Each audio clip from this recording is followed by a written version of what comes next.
avec vous. Lecture de l'Évangile de Jésus-Christ selon saint Jean. Gloire à toi, Seigneur.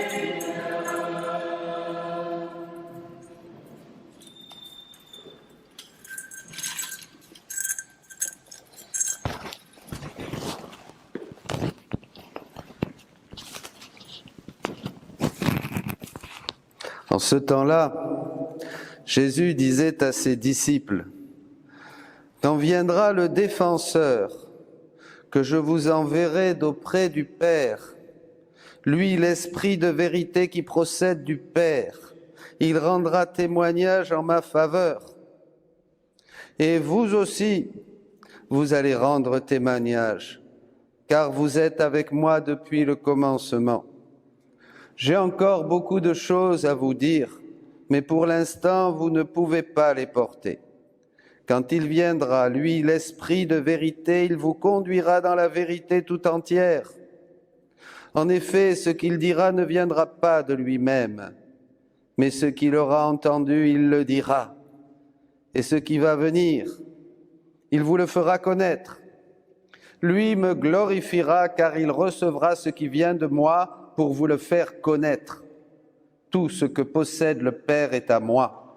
Voilà pourquoi je vous ai dit, l'Esprit reçoit ce qui vient de moi pour vous le faire connaître.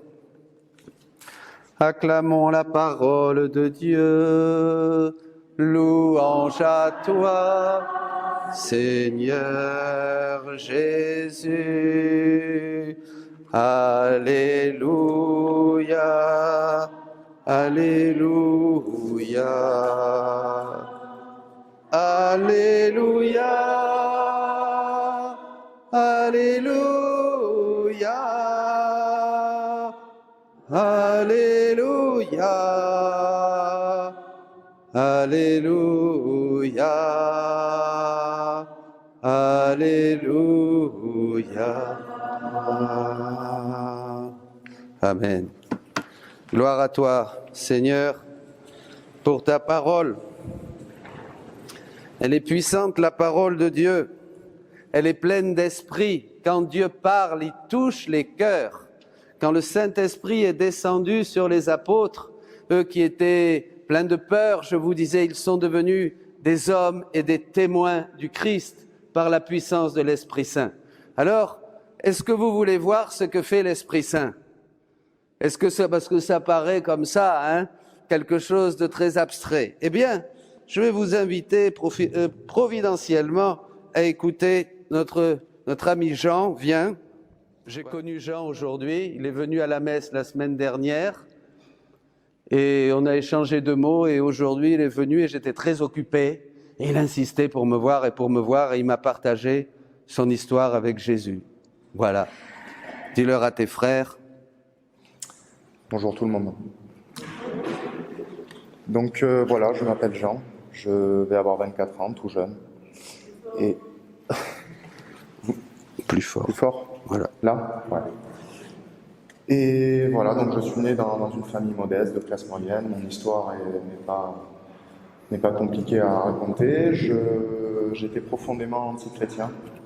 Pour moi, il n'y avait aucune raison d'être dans la religion, c'était malsain, les guerres, le sang, plein de choses. J'ai beaucoup péché dans ma vie, beaucoup. Je suis tombé dans la drogue, le sexe, les diverses tentations, vraiment malsaines. Et un beau jour, lors malheureusement du décès de ma grand-mère, j'ai eu un traumatisme, un choc. Je me suis posé des milliers de questions, beaucoup de questions. J'ai eu un éveil spirituel, je suis tombé encore une fois dans le mal, le chamanisme, tout ce qui est dans le courant un peu hindouisme, sur diverses choses, et j'ai rencontré Jésus. Je suis allé un beau jour dans une église perdue dans les Landes, l'église du Vieux Lugo, pour ceux qui connaissent peut-être, au bord de la Leyre, un endroit paradisiaque, idyllique. J'étais seul, je me suis mis à prier dans cette église, et c'était le plus beau jour de ma vie. Je n'ai jamais ressenti un amour aussi fou. j'ai perçu quelque chose, j'ai pleuré, mais pleuré comme je n'avais jamais pleuré auparavant. Et ce jour-là, je me suis mis à faire des recherches sur le christianisme. Qui était Jésus? Qui était-il? La Vierge Marie, les diverses apparitions que l'on a pu voir sur Terre, des miracles également, que ce soit à Lourdes ou au Japon ou dans plein de pays. Et je suis sur le chemin du repentir. Je me suis confessé.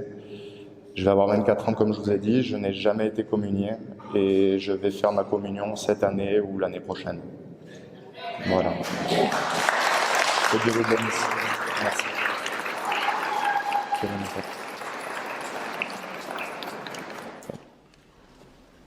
Et ça m'a rappelé la mienne, parce que moi aussi je suis rentré dans une église très loin de Dieu, vivant dans le péché, la drogue, tout ce que vous voulez aussi. C'était pas au bord de la Leyre, c'était au nord de l'Australie, dans le désert. Il n'y avait personne dans cette église et j'ai senti l'amour de Dieu. Et ma vie a changé. C'est ça que fait le Saint-Esprit. Pourtant, comme vous les enfants, j'avais été baptisé, j'avais fait ma première communion. Je vous ai dit, comme j'étais insupportable le jour même de ma première communion, se chamailler dans les rangs. J'ai fait ma confirmation même, mais tout a été oublié, tout a été congelé dans mon cœur. Après, j'ai suivi la voie du monde, la voie du diable, la vie, le plaisir, les abus, le chemin vraiment qui conduit l'homme en enfer. Eh oui, jusqu'à 24 ans, 23 ans, comme Jean, le Saint-Esprit m'est tombé dessus. Donc voyez, ce que vous recevez aujourd'hui, vous pouvez ou le garder ou l'oublier. Peut-être que ça reviendra. Il y a un saint qui dit, la grâce de Dieu, quand elle passe, il faut la saisir. Il ne faut pas la laisser passer. Moi, j'ai vu des conversions à tous les âges. Mon grand-père s'est converti à 75 ans. À tous les âges. Aujourd'hui, vous pouvez vous convertir. Aujourd'hui, vous pouvez dire, Esprit Saint, descends dans mon cœur, je veux donner ma vie à Jésus-Christ, mort et ressuscité pour moi. Il est le chemin, il est la vie, il est la vérité. Aujourd'hui, le monde dans lequel nous vivons a besoin d'entendre que Jésus-Christ est le seul sauveur. Il n'y a rien, il n'y a personne, il n'y a aucune idéologie sur terre qui peut rendre l'homme heureux, parce que l'homme est fait pour Dieu, et sans Dieu, il n'est rien. Sans Dieu, l'homme se détruit. Sans Dieu, l'homme se livre aux bêtes, à la vie, au monde, et il détruit son âme d'enfant de Dieu. Et cette âme d'enfant de Dieu, c'est la seule chose qu'il doit cultiver sur terre. Si vous faites votre première communion, les petits, si vous allez professer votre foi pour dire « nous sommes des adultes en Christ maintenant, et nous donnons notre vie à Dieu et nous allons continuer », si après vous allez recevoir la confirmation, bien sûr, eh bien tout ça, ce sont des aides. Ce sont des aides qui font partie et qui sont à l'intérieur de notre mère l'Église pour nous conduire au ciel, parce que l'homme est fait pour le ciel. On nous a menti. À moi, on m'a menti, comme à beaucoup d'entre vous aussi, qui, comme toute cette génération d'aujourd'hui, ce troisième millénaire, nous avons oublié Dieu, surtout en France. Nous avons oublié la vérité, nous avons oublié que nous étions faits pour le ciel. On a tout oublié, on a tout foutu à la poubelle. On a même été agressifs, méchants contre la religion, comme moi, comme toi, Jean, et comme beaucoup d'autres, par ignorance. Par ignorance. Ils ont aussi crucifié Jésus, les Juifs, qui se disaient tellement pieux. Ou alors, comme dit le pape Benoît XVI, insensibles à Dieu et insensibles au mal. Parce que quand on n'est pas sensible à Dieu, quand on ne connaît pas Dieu, le mal nous existe. Tout est permis. L'important, c'est d'en profiter au maximum dans cette vie. Le reste, on s'en fout. Eh bien, insensible au mal, insensible à Dieu, nous nous sommes enfermés dans le chemin du confort. Et ça, c'est bon pour les catholiques pratiquants aussi. Il ne faut pas croire. Tous ceux qui se sont habitués à aller à la messe, parce qu'il faut aller à la messe le dimanche, mais qui ne prient pas chez eux, qui n'ont pas une vraie liturgie dans leur cœur, qui ne s'enferment pas dans leur chambre, comme dit Jésus, pour prier le Père dans le secret et lui demander d'illuminer leur vie et leur chemin. Et puis tous les autres, tous les autres qui sont très loin de Dieu, comme nous l'étions nous, c'est-à-dire qui ont entendu un peu parler de Dieu, mais bof, le monde, les plaisirs du monde, la chair, la vie, l'amour de l'argent, l'amour des plaisirs, l'amour de toutes ces choses fait qu'on se moque bien de notre salut éternel. On se moque bien de ce qui va se passer pour nous après la mort. Et c'est le problème, mes amis, c'est qu'on pense que la vie ici, c'est éternel. On pense que la vie ici, c'est un Disneyland. Eh bien, pas du tout. La vie ici, elle s'arrête bientôt. Et on aura tous besoin de la grâce et de l'amour de Dieu pour rendre des comptes à Dieu. Parce que la première chose que Dieu va nous donner, c'est son amour. Il va nous dire, je t'aime, tu ne le savais pas, regarde ta vie. Voyez ? Et ça, c'est pour bientôt, parce que nous faisons tous partie de la même génération. La vie sur terre est une préparation à la vie éternelle.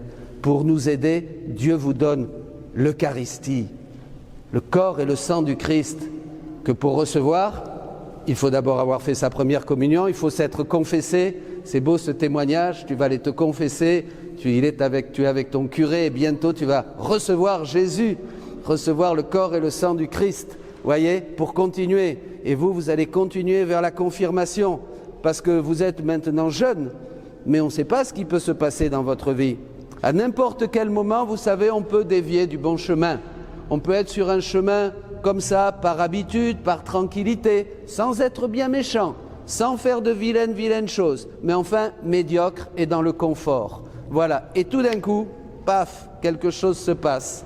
Une maladie, la dépression, un couple qui se déchire, des tentations, et on va vers le bas, vers le bas, vers le bas, vers le bas. Si l'homme n'a pas Jésus-Christ, il ne peut pas aller vers le haut, il ne peut pas s'élever. Et on n'est pas heureux, on n'est pas heureux. Regardez les saints dont vous connaissez les noms, Saint François, Saint Ignace, Sainte Marie-Madeleine et tant d'autres, ils n'étaient pas heureux. Tant qu'on n'a pas Dieu, tant qu'on n'a pas ce Dieu vivant, Jésus-Christ dans notre cœur, il n'y a pas de bonheur pour l'homme. Parce que l'homme est fait pour Dieu. L'homme est fait pour vivre en amitié avec Dieu. Nous étions dans l'amitié de Dieu. Et nous avons abandonné Dieu, comme le raconte la parabole de l'enfant prodigue. Eh bien, nous sommes restés sans Dieu, c'est-à-dire sans rien, dans la misère, dans la peur, dans l'angoisse. Regardez les têtes qu'on a avec nos masques. Et tout ça, on est là, on ne sait pas de quoi demain sera fait, on ne sait pas où on va, on ne sait pas si on va être bien portant ou si la maladie va nous gagner, on a peur. Dieu est là. Aujourd'hui, vous savez, il suffit de dire au Seigneur une petite prière, et on va la faire tous ensemble, je vais prier pour vous, de dire Seigneur Jésus, jusqu'à aujourd'hui, je n'ai pas cru. Jusqu'à aujourd'hui, j'ai ignoré la foi. Jusqu'à aujourd'hui, eh bien, je ne savais pas pourquoi je vivais. Ma vie n'avait pas de vrai sens existentiel. Sans Dieu, la vie n'a pas de sens. La seule chose qui donne sens à la vie, quand on n'a pas Dieu, c'est l'argent, le plaisir, être heureux en amour, et puis voilà, c'est tout. Et la santé, c'est la seule chose. Mais tout ça, ça passe. Tout ça, ça passe. On est fait pour l'éternel. Nous sommes des êtres éternels. Vous comprenez? Nous sommes faits pour Jésus, nous sommes faits pour le ciel. Alors Dieu, en voyant notre misère et qu'on était incapable d'aller sur le bon chemin, mais qu'est-ce qu'il a fait? Il est descendu du ciel. Il est mort sur la croix. Il nous a dit, je vous aime et je donne ma vie pour vous. Regardez mon sang, regardez mes clous, regardez mes pieds. Je meurs pour vous, je refais toutes vos vies, je vous sauve tous, je vous lave. La seule chose que je vous demande, c'est de demander pardon. C'est de demander pardon, comme l'a fait notre frère, comme je l'ai fait, comme l'ont fait des milliers et des milliers d'hommes et de femmes durant leur vie. Je te demande pardon, Seigneur, parce que je suis un pécheur.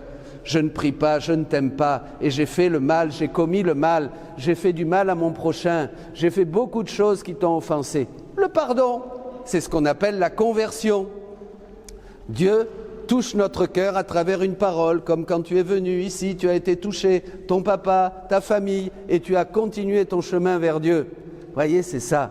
Et une fois que vous faites ça, eh bien, bingo, vous recevez ce que l'on fête aujourd'hui, l'Esprit Saint.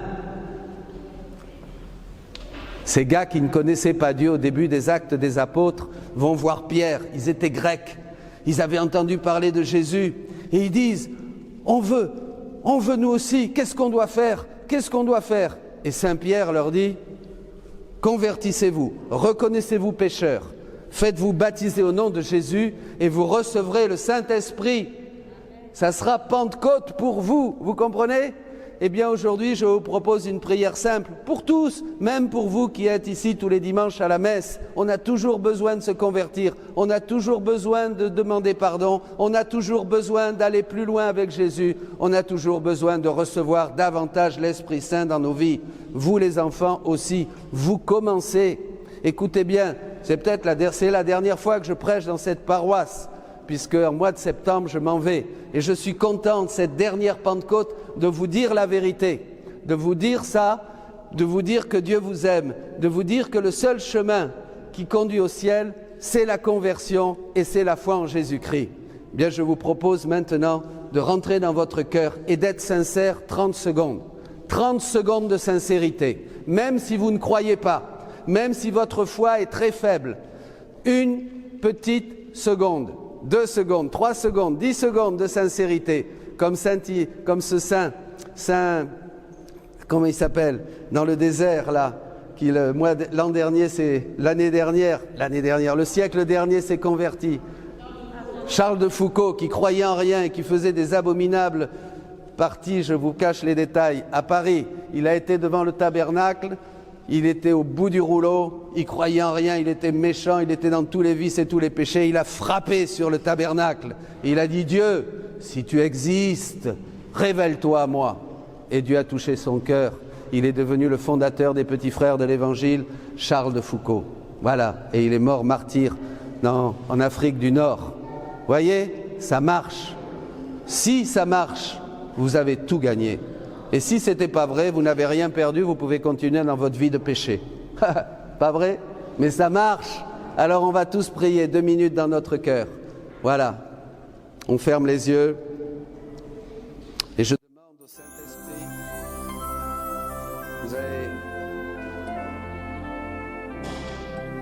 je demande au Saint-Esprit de venir toucher votre cœur, ton cœur.